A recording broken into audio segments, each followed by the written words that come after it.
Detik-detik wafatnya Sunan Kalijaga.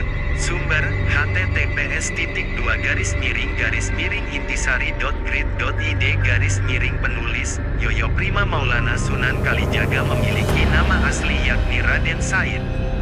Lahir dari keluarga bangsawan Majapahit di Tuban. Raden Said dikenal sebagai seorang pemuda pemberani, gagah, dan berparas tampan. Ia juga gemar mabuk, berjudi, dan merampok. Tapi, hasil rampokannya dibagikan ke orang miskin. Hidupnya berubah setelah bertemu Sunan Bonang, seorang wali yang juga putra Sunan Ampel.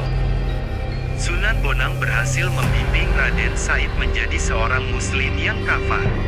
Bukan itu saja, Raden Said juga menjelma menjadi seorang ulama besar yang bijaksana. Namanya pun berubah menjadi Sunan Kalijaga setelah bertapa 3 tahun di pinggir sungai. Sunan Kalijaga berdakwah dengan cara kreatif.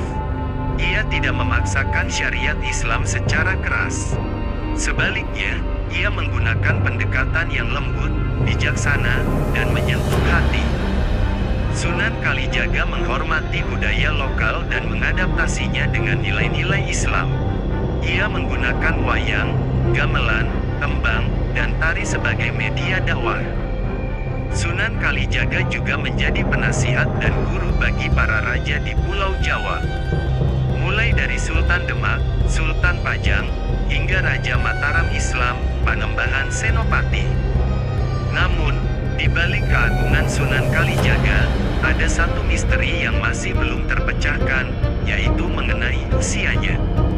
Tidak ada sumber sejarah yang akurat tentang tanggal lahir dan wafatnya Sunan Kalijaga. Meski begitu, ada beberapa pendapat yang berbeda tentang hal ini. Pertama, Sunan Kalijaga berumur 142 tahun. Lahir pada tahun 1450 M dan wafat pada tahun 1592 M. Ini adalah perkiraan berdasar buku berjudul Sunan Kalijaga, Raden Said karya Yoyo Rahayu Basuki. Kedua, usia Sunan Kalijaga adalah 139 tahun. Ia lahir pada 1430 dan wafat pada 1549 M. Perkiraan ini berdasarkan buku berjudul Sunan Kalijaga dan Mitos Masjid Demak karya Dr. Fairuz Sabik. Ketiga, Sunan Kalijaga berumur lebih dari 200 tahun. Dasarnya adalah catatan Babat Tuban.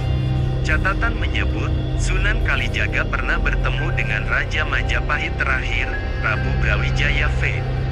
Selain itu Kanjeng Sunan juga pernah menjadi penasihat Panembahan Senopati, Raja Mataram Islam. Walhasil, usia Sunan Kalijaga diperkirakan lebih dari 200 tahun. Dari beberapa teori tersebut terlihat ada perbedaan yang besar mengenai usia Sunan Kalijaga. Hal ini mungkin disebabkan oleh kurangnya sumber sejarah yang otentik dan akurat. Lalu, bagaimana dengan kisah wafatnya Sunan Kalijaga? Menurut beberapa sumber, Sunan Kalijaga wafat setelah menyelesaikan pembangunan Masjid Agung Demak. Ia dimakamkan di Kadilangu, yang menjadi bukti bersatunya para ulama dan umara. Kadilangu dan Masjid Agung Demak seakan tak terpisahkan dengan sejarah Islam di Jawa. Versi lain menyebut, Sunan Kalijaga wafat karena sakit kepala. Menurut naskah Mertasinga, di hari tuanya Sunan Kalijaga tinggal di Istana Kesultanan Cirebon. Pada suatu hari, Sunan Kalijaga menderita sakit kepala. Ia ditemani 2 punakawan setianya, Ki Memek dan Ki Cengal. Sakit Kanjeng Sunan ternyata semakin parah hingga akhirnya wafat pada tanggal 10 Muharram. Ki Memek dan Ki Cengal lantas melaporkan kabar ini kepada Sultan Cirebon yakni Panembahan Ratu, cicit dari Sunan Gunung Jati. Panembahan Ratu kemudian menyempurnakan jenazah Kanjeng Sunan Kalijaga. Ada yang meriwayatkan sang sultan hanya menemukan kain Kanjeng Sunan saja. Ada pula yang menceritakan Panembahan Ratu memakamkannya di Kadilangu. Terlepas dari hal itu, hingga saat ini makam Sunan Kalijaga di Kadilangu selalu ramai didatangi para peziarah. Mereka datang untuk mendoakan sosok wali besar di tanah Jawa yang sangat toleran dan penuh kasih.